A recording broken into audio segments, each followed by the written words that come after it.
We are therefore waiting for the rest of our class to gather.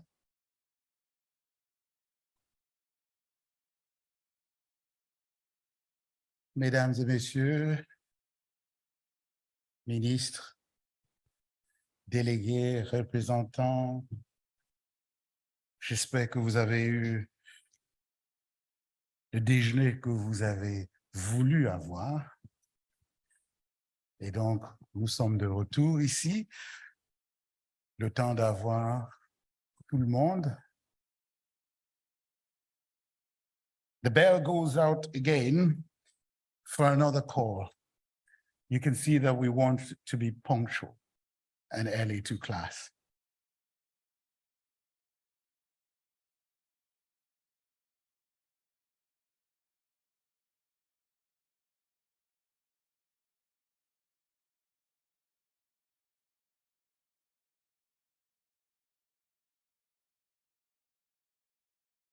While we are waiting so that we hit exactly the right time, I would like to recognize the work of our interpreters.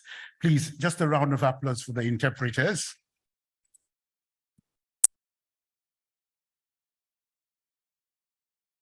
They're enabling us to be able to communicate very well today.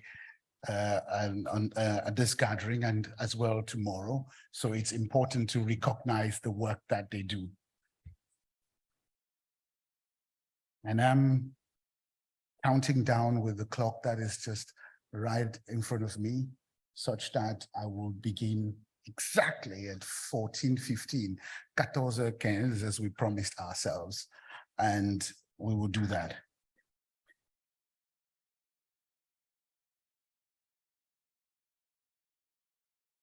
And so here we go. Welcome back, everyone. I hope you had a lovely lunch. I would kindly ask everyone to return to their seats such that we can begin with this second plenary session. And this one is about the fact that the coalition is emerging in a way that we're seeing regional networks building as well, coming together. And that's very important because it needs ownership. It shouldn't be something that comes from some group of people from some part of the world, but it's something that is part of us all. So before I introduce the panel that's going to discuss this and have a conversation on this, I would like to indicate that we have been hearing very uplifting commitments since this morning, coming from various countries and various partners talking about what they're doing. Now, there are even more of those who could have come up here to make their commitments, but then we have to keep it tight. And so unfortunately, they were not able to share it directly, but I would want to recognize here that we've got very detailed commitments and serious commitments to the coalition, but also to school meals from Bangladesh, from Senegal, from Lesotho, and Iraq. I would just plead for a round of applause for those countries for making those commitments. And now I'm really excited to introduce the next session, during which we will learn about how the regional bodies and their respective countries are taking this initiative to the next level. And so we will see how they're going to help improve the quality and the scale of school meals programs in the various regions and also in those countries. So I would want to indicate to you that on this panel this time, we have representatives from the African Union, ECOWAS, which is the regional body from West Africa. We have Rwanda, Togo, and Spain, and also from Nigeria. They are all here as the panelists today. Now, I will leave this for this moment for us to have an opening remark from those who are present here. And it will be coming from one of the co-chairs, and that will be from Brazil. And it is my pleasure to invite the representative for Brazil to take the floor at this moment and relieve me of this very serious duty of being the moderator to take over at this stage. But first, your statement, madam.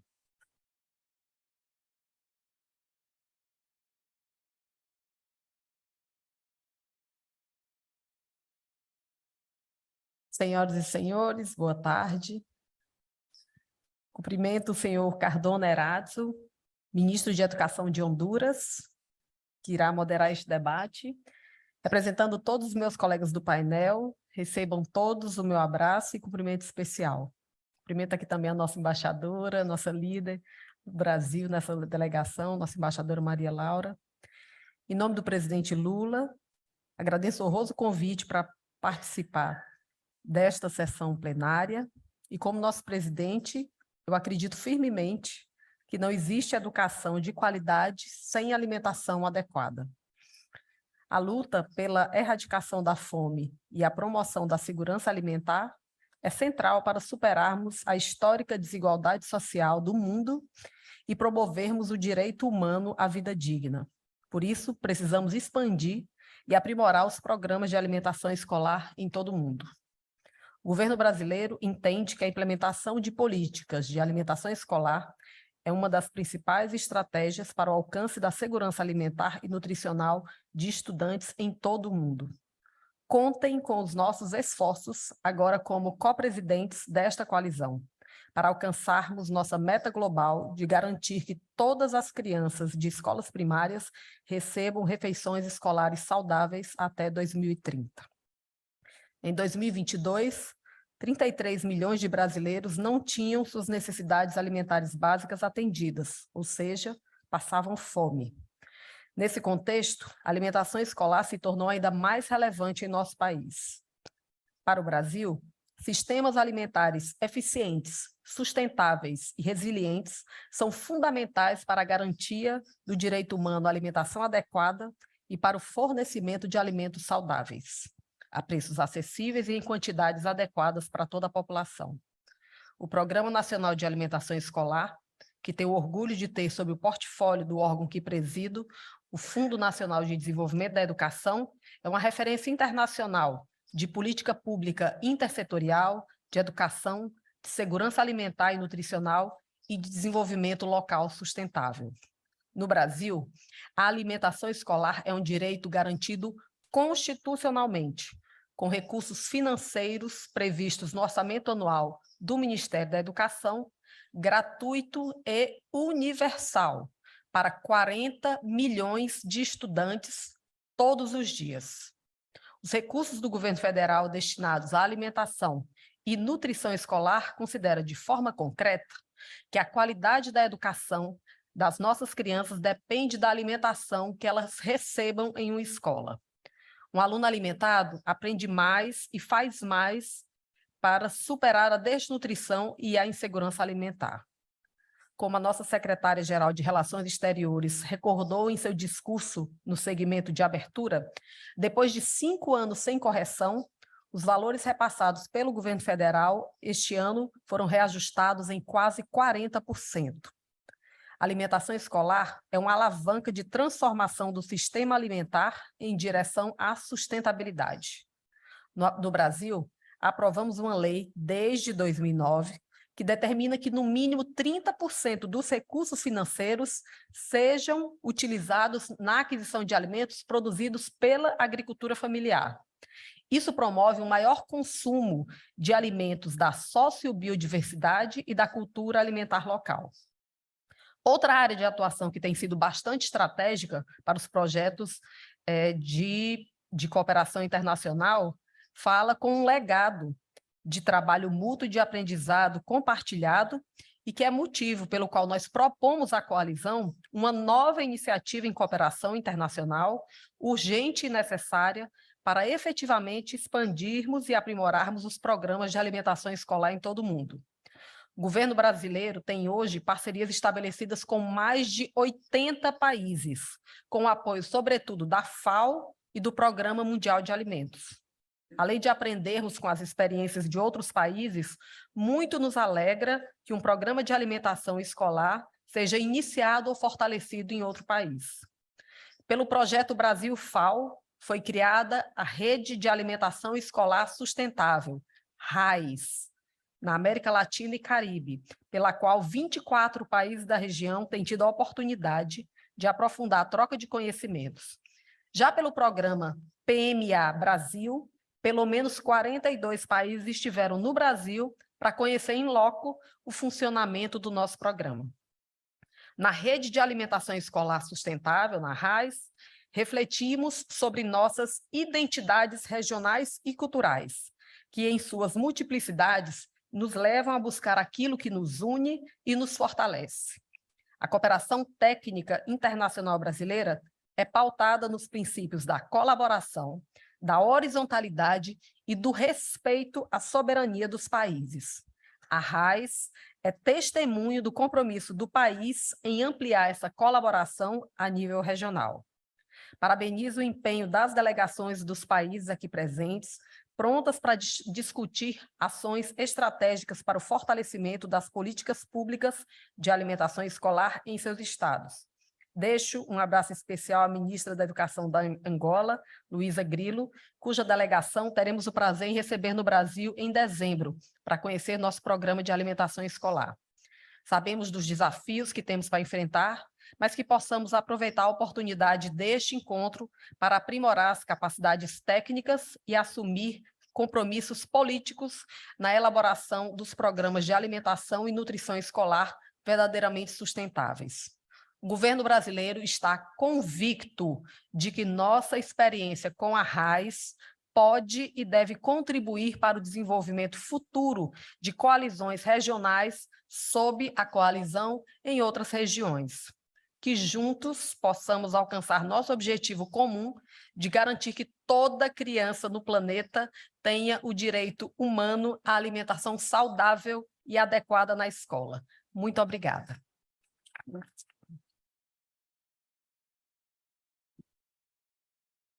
Thank you, Vice Minister of Education and President of the National Fund for Educational Development of Brazil, Fernanda, Pacobahyba. And you could see towards the very end, and for those who could understand directly, the power of the engagement and the conviction that Brazil has on this issue, and the feeling that it is an important cause and a way forward for us in terms of how we take our next generation forward. Again, thank you, Brazil, for your commitment. And thank you, Vice Minister, for your words. Now, as you must have noticed, I was very eager to hand over the moderation because this panel is really serious. This is regional focus and regional commitment, how we're taking this forward. And this requires us to have someone who's at that level of moderation to take it forward. And there's no one else to think about to do that today, other than His Excellency Jose Carlos Cardona Erazo, Minister of Social Development of Honduras. Thank you very much, George. It is a pleasure, total pleasure for me to have the opportunity to moderate this session with this wonderful and amazing set of panelists from around the world. I would like to speak in my language, español. Es muy importante la construcción de esta coalición para la alimentación escolar, pero tal como decía Carmen en el primer panel, esto no se trata solo de bla, bla, bla, se trata de que asumamos los compromisos que tenemos como países y como regiones. Creo que este segundo panel habla sobre lo segundo, sobre cómo las regiones van a poder conectarse y asumir compromisos compartidos que nos permitan alcanzar no solo las metas planteadas en el marco de la coalición, sino también de los Objetivos de Desarrollo Sostenible y que también incluyan compromisos con visión a las próximas generaciones. Creo que esta es la parte más compleja porque nuestros políticos piensan en las próximas elecciones, pero es nuestro deber pensar en las próximas generaciones y es este el gran reto que tenemos. Este panel justamente se va a basar en eso. Me gustaría empezar a hacer las preguntas, pero preguntar un poco más allá sobre lo que cada uno de ustedes tiene que decir. Estoy acá en el siglo XIX usando papel y les pido que me comprendan en ese sentido. Antes de escuchar a las regiones, me gustaría compartir que estuvimos en Brasil hace poco. Hubo una reunión de 23 gobiernos en América Latina y el Caribe para debatir cómo se hace para avanzar con estos programas de alimentación escolar en el marco de la coalición y nuestros retos y estrategias para superarlos. América Latina ha sido durante mucho tiempo líder en temas de alimentación escolar, pero también es una región con enormes desafíos que son comparables a los que enfrentan otras regiones del mundo. Básicamente, en esa reunión en Brasil, la coalición y sus miembros acordaron que deberíamos centrarnos en 3 temas importantes. El primero de los temas es el mantener la voluntad política en favor de las comidas escolares y explorar formas innovadoras de financiar estos programas.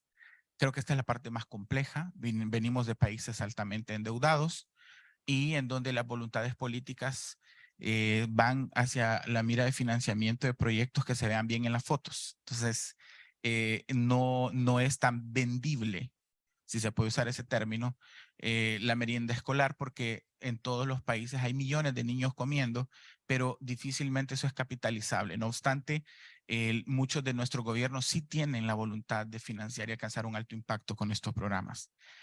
El segundo objetivo en el que se enfocó la coalición en Brasil fue en crear y reforzar las políticas de fomento de la compra local de alimentos y de apoyo a los pequeños agricultores.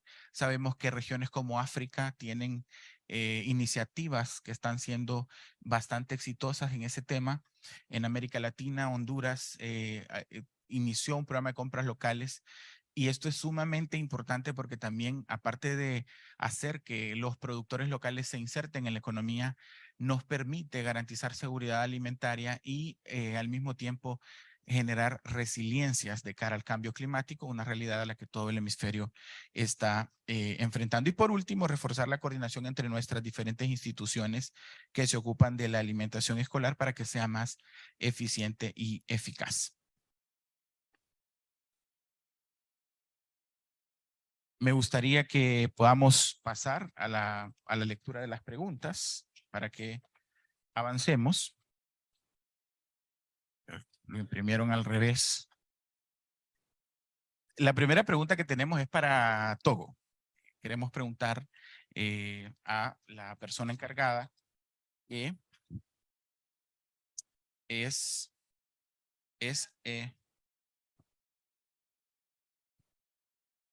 ok. La Unión Africana, y aquí tenemos a nuestro amigo Mohamed, va a ser el primero en participar. Me gustaría saber cuáles son los retos que enfrenta la Unión Africana, específicamente en lo que tiene que ver con servir como usar las comidas escolares como un trampolín para el progreso de los países que integran la Unión Africana. ¿Nos podrían dar alguna visión general sobre cómo los programas de alimentación escolar pueden servir para esto? Adelante, Mohamed.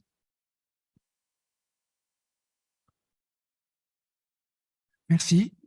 Bonjour, bonsoir tout le monde, ou bon après-midi. Merci d'avoir invité la Commission de l'Union africaine d'abord à cette réunion. Et je souhaite peut-être avant saluer l'admission du Brésil à la coprésidence de cette coalition des repas scolaires initiée par la France et la Finlande et soutenue par le Programme alimentaire mondial. Mais mes chiffres ont été rendus un peu faux ce matin après les admissions annoncées, mais juste avant, les calculs donnaient 43% des membres de la coalition provenant d'Afrique. et donner aussi le fait que 40% des pays qui ont soumis des engagements nationaux étaient aussi africains. Il me paraît donc très opportun d'émettre l'ardent souhait que le continent africain soit invité à faire partie de la coprésidence de la coalition à son prochain élargissement, tout comme l'Afrique a été admise au G20 et que l'Afrique aspire à avoir un siège permanent au Conseil de sécurité des Nations Unies. Il y a 8 ans, les chefs d'État et de gouvernement de l'Union africaine ont institué le 1er mars comme journée africaine de l'alimentation scolaire. Donc, le 1er mars 2024, nous célébrerons la 9e édition de la journée africaine de l'alimentation scolaire. Et croyez-moi, cette journée est organisée de façon très sérieuse et il y a énormément d'échanges d'expériences, de connaissances, etc. Les États membres et la Commission de l'Union africaine et l'Agence de développement de l'Union africaine qu'on appelle AODA-NEPAD, en tant que partenaires clés, promeuvent l'alimentation scolaire locale, tout comme il en a été question par la précédente oratrice. Ils promeuvent l'alimentation scolaire locale, conscients du fait que la chaîne de valeur de l'alimentation scolaire locale engage les petits producteurs, les transporteurs, les coopératives, les écoliers, et ceci a un effet transformateur sur le développement du capital humain, sur l'amélioration de la vie des individus, sur l'augmentation des revenus pour les communautés et pour les familles les plus vulnérables, en améliorant donc le revenu aussi de la communauté. Les gouvernements africains ont intensifié les programmes d'alimentation scolaire grâce à d'importants efforts financiers et politiques. Aujourd'hui, dans la majorité des pays africains, les budgets nationaux représentent la principale source de financement des programmes de repas scolaires. La part du financement national par rapport au financement extérieur est passée de 82% en 2020 à 85% en 2022 pour tous les niveaux de revenus des pays, c'est-à-dire revenus à pays faibles et revenus à pays intermédiaires, plutôt pays à revenus faibles, pays à revenus intermédiaires. Ces efforts ont non seulement conduit à nourrir un plus grand nombre d'enfants, mais aussi à améliorer, comme il a été dit précédemment, la qualité de l'éducation, de la santé scolaire et des interventions nutritionnelles à travers le continent. Près de 66 millions d'enfants ont reçu des repas scolaires dans toute l'Afrique en 2019, comparé à 38 millions en 2014, soit une augmentation de 71%. Et cela a même légèrement augmenté en 2022. Cela indique que les gouvernements ont fait montre de grande résilience puisqu'ils semblent avoir rétabli la couverture des repas scolaires à un niveau supérieur à celui qui était avant la Covid. Et c'est vraiment une bonne expérience de résilience et de capacité des gouvernements à rebondir après le choc. Néanmoins, l'image est loin d'être toute rose, loin de là. En effet, cette couverture globale reste encore faible. Malgré les efforts que j'ai mentionnés, seulement 31% des enfants d'âge scolaire primaire ont reçu des repas scolaires en 2022. Donc, il y a du chemin à faire. L'Union africaine, les organismes régionaux, les gouvernements, la coalition des repas scolaires et ses partenaires peuvent et doivent collaborer pour réduire ces différences dans la couverture des programmes de repas scolaires entre les régions et donner la priorité aux zones où la couverture reste encore faible dans l'élaboration des programmes d'alimentation scolaire. Par conséquent, j'ai quelques messages clés à adresser. Premièrement, aux États membres. Je parle au nom de la Commission de l'Union africaine, donc je ne suis pas un pays et nous sommes une structure supranationale, donc nous nous permettons de donner des recommandations. Donc aux États membres, il s'agit d'élaborer des plans de financement nationaux durables et augmenter le financement national des programmes d'alimentation scolaire. Deuxièmement, veiller à ce que les systèmes alimentaires et les politiques nutritionnelles placent l'alimentation scolaire parmi les initiatives prioritaires de développement. Ce n'est pas toujours le cas, malheureusement.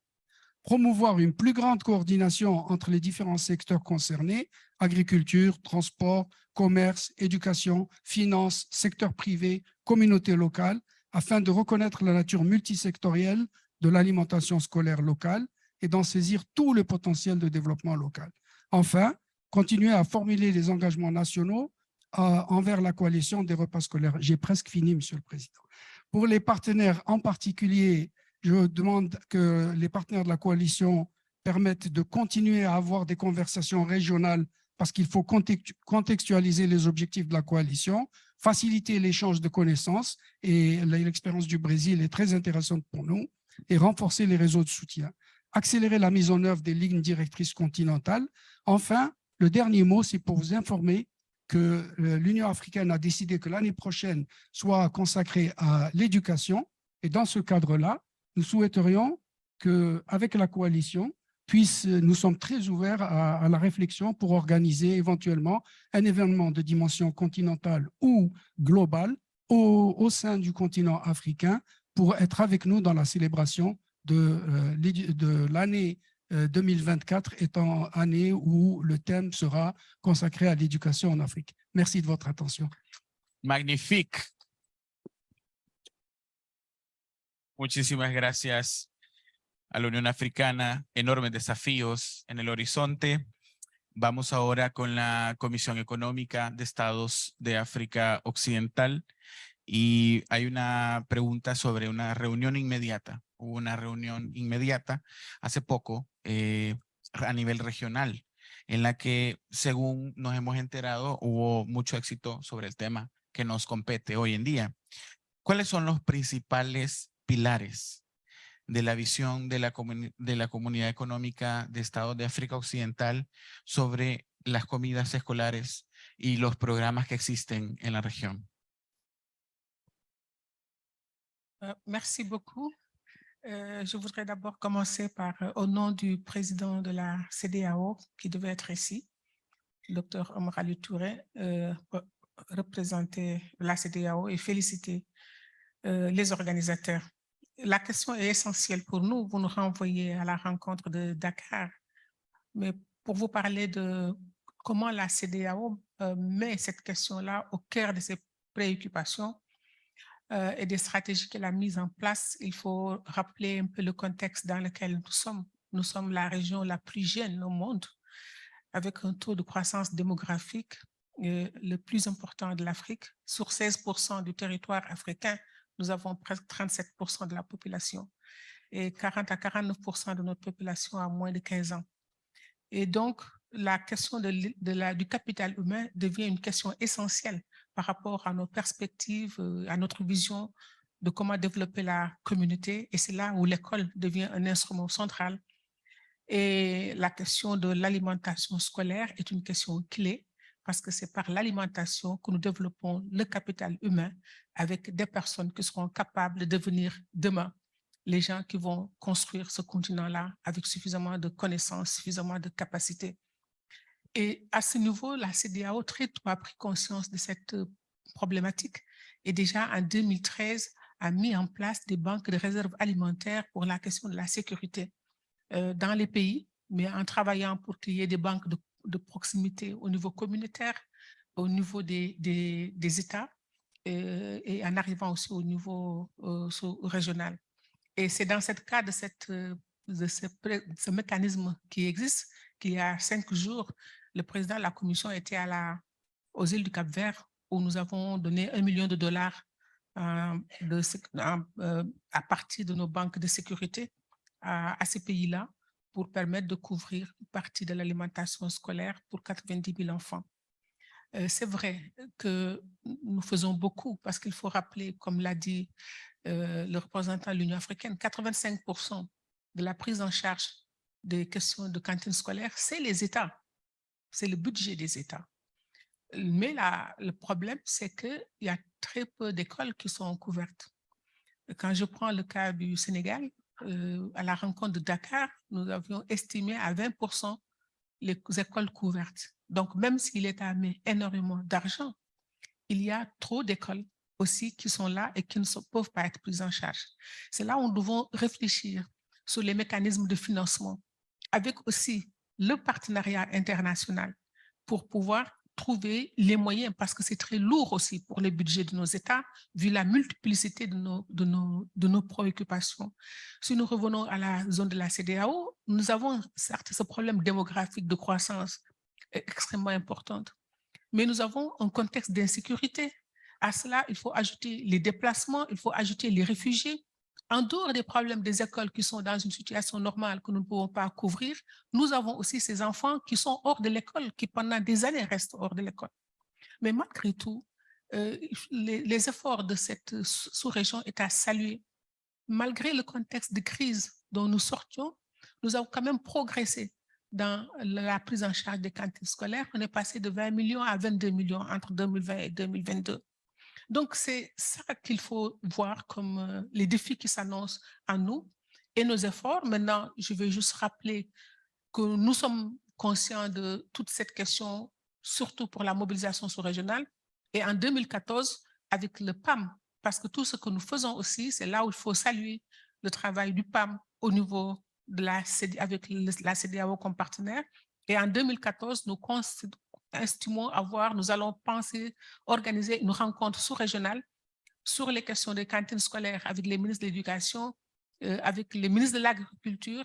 Et tout à l'heure aussi, nous avons pensé à y ajouter les ministres de l'Économie et des Finances et probablement du genre aussi. Donc, nous nous projetons vers le futur où nous essaierons de maximiser d'abord, d'utiliser l'expérience que nous avons acquise pour la consolider, mais en même temps de nous ouvrir davantage vers nos partenariats pour arriver à résoudre ce problème, comme je vous dis, où la communauté internationale doit être consciente du problème auquel nous sommes confrontés aujourd'hui, vous le savez très bien, avec tous les conflits et le terrorisme qui sévit dans le Sahel et qui expulse les enfants de l'école pour une longue durée et sur lesquels nous devons faire face. Merci beaucoup. Muchas gracias, profesora Fatou Sousa, de la Comunidad de Estados, Económica de Estados de África Occidental. Vamos ahora con Rwanda. Y de Rwanda tenemos a la ministra de Educación, Su Excelencia Claudette Irere. La pregunta es, se acaba de inaugurar o se inauguró en África la Red de África Oriental. La organiza su gobierno, su país. Fue un gran éxito y marcó la pauta de diálogo regional entre la subregión que les compete. ¿Cuáles son los aspectos más destacados de esta conferencia? Y si usted pudiera extenderse más, ¿cómo contribuir a esta red a que los países de África Oriental cumplan objetivos relacionados con los programas de alimentación escolar? Queda en posición de la palabra. Thank you. Again, like my colleagues, thanks for inviting Rwanda. And like you just asked, Rwanda started the universal meals coverage in all schools right after COVID. And we've been in this for a while. And so when we were called to join the coalition, we did not hesitate for 1 second to join because we know and we understand the importance of this initiative. And so this year in June, we convened, like it was agreed in the last coalition meeting, we convened some of our neighbors in the East African region. About 9 countries came together to share most especially the experiences. And it was about, altogether 70 participants that came together, came to Rwanda, and we hosted that first convening, that network in the East African region. And it showed us, we learned a great deal, but 3 things stood out. One was the level of commitment each of these countries have towards school meals. I think it's one thing to just do this in one little corner, because you absolutely have to do it if you have to ensure access to education and universal access. But it's also good that it's brought in a bigger, convening and platform where you now start exchanging. And all these countries, all of these 9 countries, all showed commitment. And then the second thing was, countries sharing of their experiences, but also their challenges. For instance, all of these countries are all struggling with, innovative financing. I think the representative of ECOWAS just talked about how it's important that we go into these, how 80% or 90% is always financed from the national budget, and it's true.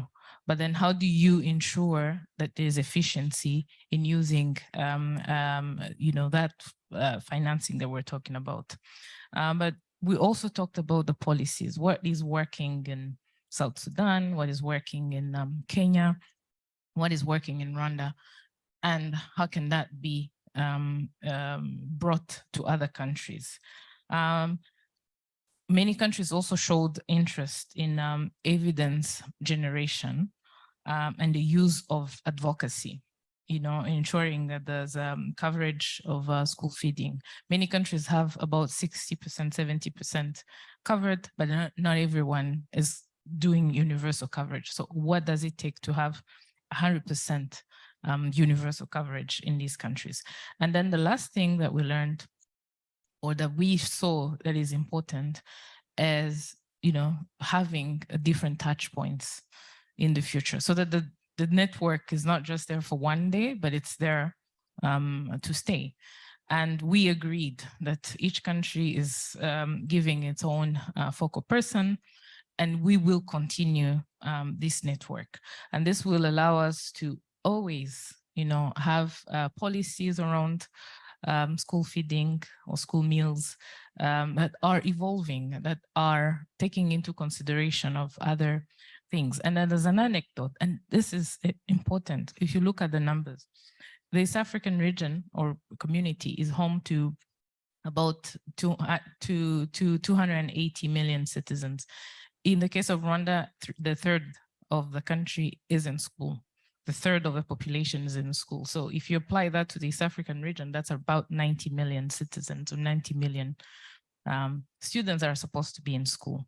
And so how are you going to ensure that they stay in school and they learn and they are committed and they're fed and they can continue and finish school? And so this is an important thing, and it requires that we continue discussing it.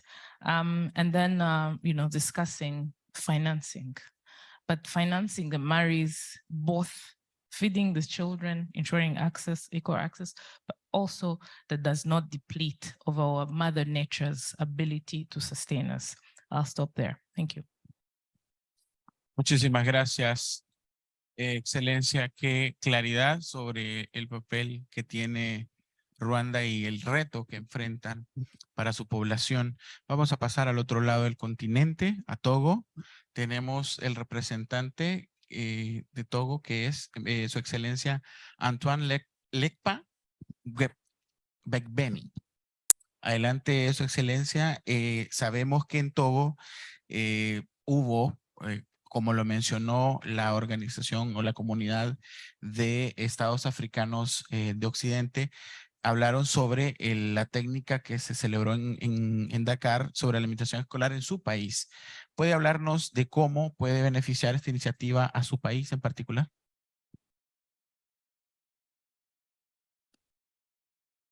Merci pour la question. Je voudrais tout d'abord remercier au nom du chef de l'État togolais et du gouvernement toute l'organisation pour l'invitation que nous avons reçue pour participer à cette première réunion mondiale. Donc, pour revenir à la question, je voudrais également confirmer que le Togo fait partie de la coalition sur l'alimentation scolaire et à ce titre a entrepris de nombreuses actions pour la mise en œuvre de cette alimentation scolaire sur toute l'étendue du territoire. Nous avons effectivement participé à la rencontre de la CEDEAO et comme le disait tout à l'heure la haute responsable de la CEDEAO, nous en avons retenu, je dirais, plusieurs leçons, plusieurs défis. La première chose qu'il faut se dire, c'est que l'alimentation scolaire doit être une ambition politique et elle doit être affichée, clairement affichée et exprimée dans les actions. Et notamment au Togo, nous avons, à partir de 2020, voté une loi en juin 2020 sur l'alimentation scolaire. Cette loi nous a donc permis de faire voter des décrets d'application. Et nous avons créé une commission interministérielle de 8 ministres qui travaillent donc sur l'alimentation scolaire, à savoir l'agriculture, l'eau, l'action sociale, le développement à la base et bien d'autres ministères qui travaillent donc sur l'alimentation scolaire. Donc, il faut vraiment qu'il y ait un engagement vraiment politique de très haut niveau pour que les choses puissent donc se faire comme cela se doit. Nous avons, au niveau du Togo, également lancé des activités pour pouvoir associer les producteurs agricoles à la production donc, des aliments pour les élèves. Aujourd'hui, nous avons pratiquement 20% des élèves que nous couvrons en alimentation scolaire avec l'aide de producteurs locaux. Nous consacrons 40% des ressources financières dédiées à l'alimentation pour donc nous procurer les produits auprès des producteurs locaux. Le deuxième défi que nous avons relevé au niveau de la rencontre avec la CEDEAO, c'est la nécessité de partager les expériences, parce qu'il est vraiment important que nous puissions, au cours des rencontres entre pays, partager les expériences pour nous inspirer les uns les autres de tout ce qui se fait dans chaque pays. Il est également important que nous puissions ensemble faire, je dirais, un plaidoyer, parce que quand on est ensemble, le plaidoyer est plus fort, il est plus puissant, et donc il va permettre donc aux partenaires techniques et financiers de mieux prêter attention à ce que nous demandons. Nous avons aussi, au niveau donc de cette rencontre avec la CEDEAO, compris qu'il y avait certains pays qui étaient en avance, dont on pouvait s'inspirer, notamment au niveau de la collecte des données. Nous nous sommes inspirés du cas du Ghana sur le digital pour pouvoir donc avoir cette banque de données au niveau de l'alimentation scolaire. Donc, il est vraiment important que nous puissions nous rencontrer très souvent pour pouvoir avoir ce partage d'expérience et également donc nous inspirer donc de ce que chacun fait sur le terrain. Donc, je voulais également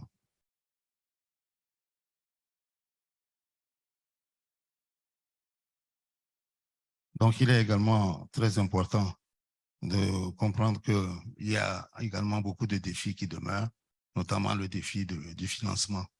Parce qu'au niveau du financement, c'est vrai, tout à l'heure, il a été dit que les budgets nationaux sont très sollicités et compte tenu de la jeunesse des populations, notamment en Afrique de l'Ouest, au niveau de la CEDEAO, nous sommes, je dirais, très souvent sollicités, je dirais énormément sollicités pour cette alimentation scolaire. D'où la nécessité que nous puissions vraiment bénéficier d'appui au niveau des partenaires techniques et financiers, mais cela doit se faire en parfaite symbiose avec les autres pays. Je voudrais ici saluer le soutien que nous apporte le PAM, le Programme alimentaire mondial sur le terrain, l'USAID, mais également l'Union européenne également qui nous apporte un soutien très important sur le terrain et qui nous permettent donc d'avancer aujourd'hui, car nous avons depuis 2020 fait d'énormes progrès dans le domaine de l'alimentation scolaire. Voilà ce que je peux dire par rapport à la CEDEAO. Merci. Muchas gracias, Excelencia. Teníamos una pregunta, si había más tiempo, creo que tenemos más tiempo, sobre, bueno, nos están diciendo que no tenemos más tiempo, pero sí tenemos más tiempo. Tal vez en la colaboración entre Togo y Nigeria, porque están relacionados por la región, podrían contestarla, pero quiero darle la palabra a la ministra de Asuntos Humanitarios de Nigeria, Su Excelencia Betta Edu. La misma pregunta de Togo, ¿cómo se puede en el marco de la CEDEAO fortalecer el tema de la alimentación escolar, en particular para Nigeria? Adelante, Excelencia. Thank you so much for having me here today. And I bring you greetings from the President of Nigeria, President Bola Ahmed Tinubu. I also would want to state that he is the chairman of ECOWAS and so has a lot of influence on the decision of ECOWAS in the region, which is kind of like of ACAN. For Nigeria, we have the biggest school feeding program in Africa. About 10,000 over 10 million children in Nigeria are being fed in school. Now, this is done not only to provide the right nutrition for the children in Nigeria, but as an incentive to keep children who are out of school back in school. It's also a medium for the country to fight hunger, which is part of the SDG goal 2, and of course, to end poverty, which is part of SDG goal 1. Our president has an 8-point agenda, the first of which is food security. And under that, it's very critical that we provide meals for children in school. Beyond this, he has the second agenda on his 8-point agenda, which is eradicating poverty. And this is to help families to be able to cater for the nutritional needs of their children. But beyond this, it creates a local economic boost for the families, or the persons that are involved. So what we do in Nigeria is to have parents of children in school, mothers especially, actually use homegrown products to make the food. So the homegrown products is encouraging the local agriculture in that village. And then of course, since they make the food, it's putting some monies in their hands, giving them the economic power to be able to make certain decisions and sustain their households. Beyond this, the homegrown school feeding is part of our nutrition strategy to fight malnutrition in our country. So it's a win for everyone. For Nigeria, it has been 100% funded by the federal government of Nigeria. However, with the new Renewed Hope plan, there is a big room for expansion. So we are in every local government, that's 774 local governments in the country.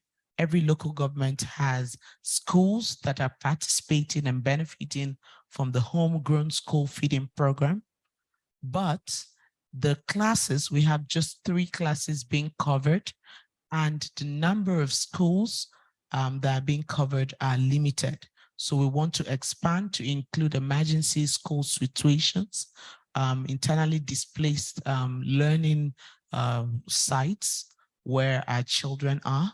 We also want to be able to cover military and paramilitary schools so that the children there can benefit. So for this expansion, the Nigerian government is strongly calling for support from the international community and development partners to see that we can expand this program. But what's most significant is the lead role which Nigeria plays in Africa and in the region. And we're encouraging other countries in the region to invest in school feeding because it is for us a flagship program that has really changed the entire, not just the economic picture, but the nutrition space in our country. One more important call is the fact that countries are having concerns about their budget and budget priorities.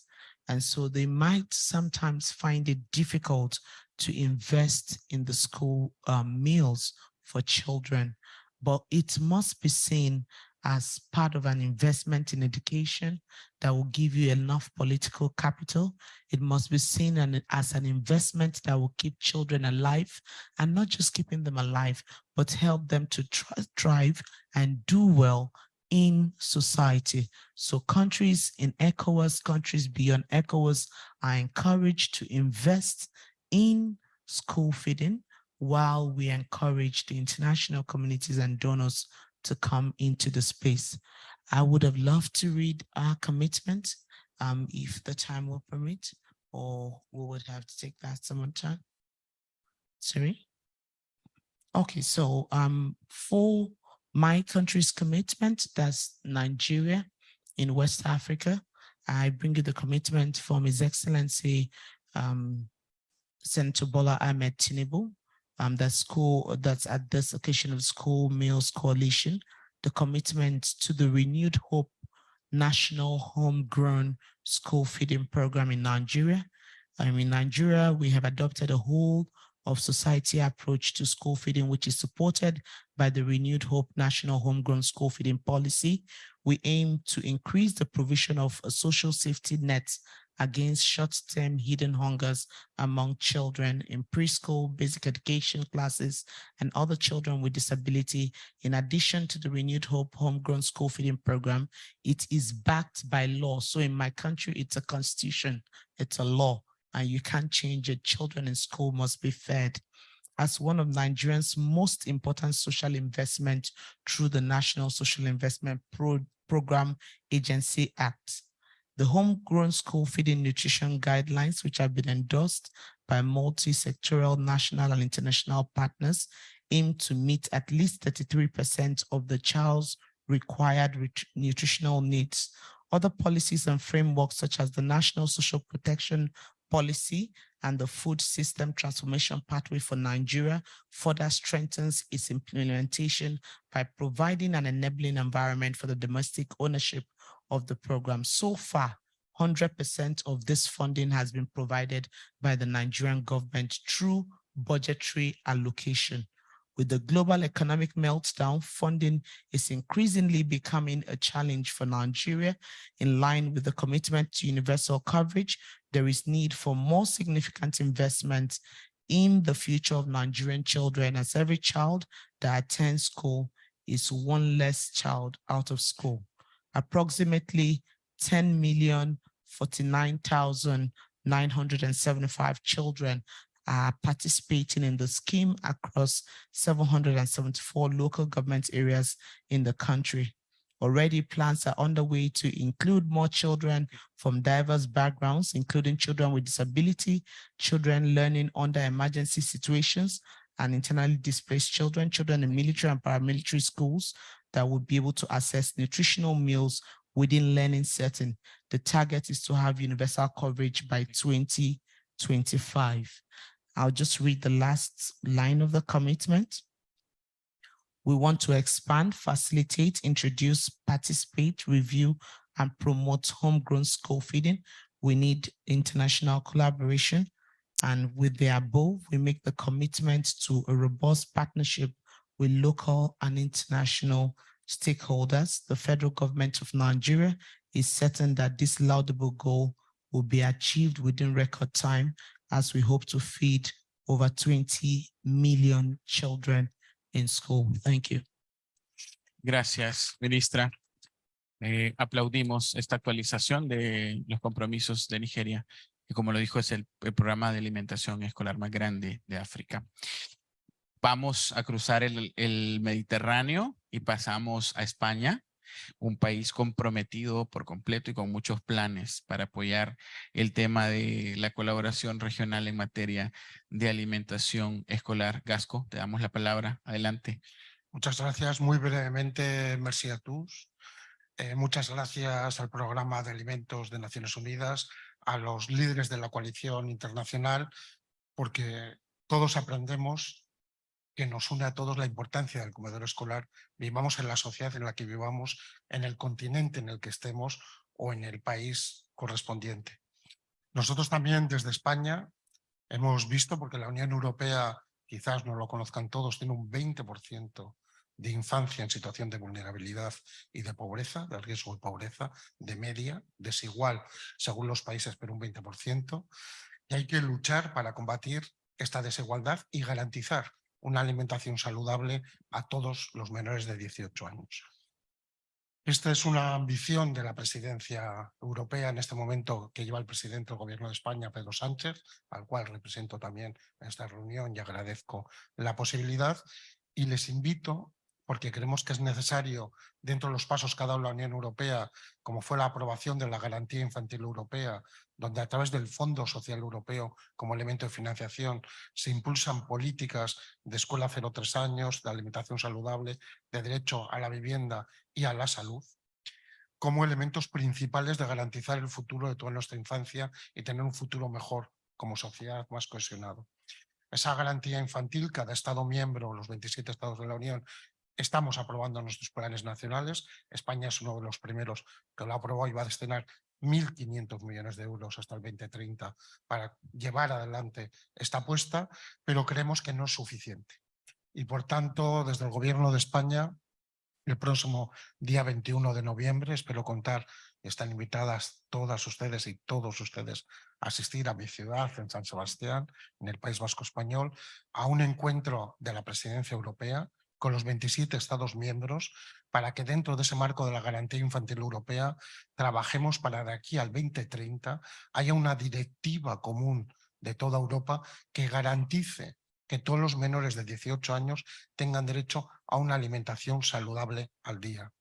Eso es salud pública, es igualdad de oportunidades, es cohesión social, pero también es ahorro e inversión, como decían mis compañeras ministras de otros países.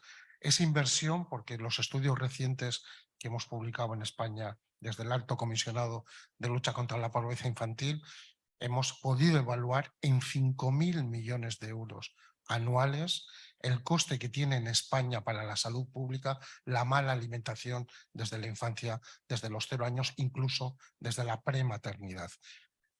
Cada región del mundo tenemos nuestros problemas, nuestra diversidad, pero todos juntos, como esta coalición, podemos avanzar y trabajar en buscar soluciones. Yo he aprendido mucho hoy de Brasil, de Francia, del continente africano con toda su diversidad, pero sin lugar a dudas Europa también tiene que afrontar este reto. Nosotros desde España y desde la presidencia de la Unión Europea, Pedro Sánchez tiene interés en combatir esta pobreza, esta en el fondo fracaso como Estado y como naciones para poder avanzar. Y también queremos incorporar la salud mental, el sueño, la capacidad de encontrar en el fondo la felicidad, que es lo que nos une a todos. Creo que me he ceñido al tiempo. Si quieren más cuestiones, pues encantado. Y sin lugar a dudas, les invito, no es París, pero es un petit Paris, San Sebastián. Así que bienvenidos a todos los que nos queréis acompañar allí. Muchas gracias. Muchísimas gracias, comisionado. Vamos a ir al Festival de San Sebastián, a ver si nos invita. Les dije que teníamos tiempo, nos han sobrado 6 minutos. Estamos muy contentos de escuchar que los desafíos son comunes, pero los liderazgos están comprometidos. La vicepresidencia de Brasil es clave para nosotros. Lo que están haciendo las comunidades y la Unión Africana también es muy importante, y saber que países como Nigeria, que tienen altas poblaciones escolares que cubrir, están comprometidos con protegerlas socialmente, nos envía un mensaje alentador. Y creo que la conclusión general de este panel podría ser que el mundo y los países que formamos parte de la Coalición Mundial para la Alimentación Escolar ya tenemos en marcha procesos resilientes para abandonar ese enorme golpe de la pandemia de la COVID-19, y podemos ya pasar la página hacia un episodio nuevo, que es alcanzar tal vez lo más que se pueda los objetivos de desarrollo sostenible y garantizar que las infancias de hoy van a ser juventudes y adultos y adultas mucho mejor, con calidad de vida, en un mundo cada vez más complejo por todos los desafíos que nos depara la posteridad. Así que muchas gracias. Hasta continuamos, ¿no? Y le dejamos 5 minutos de gratis. Tal vez nos tienen un buen café por ahí.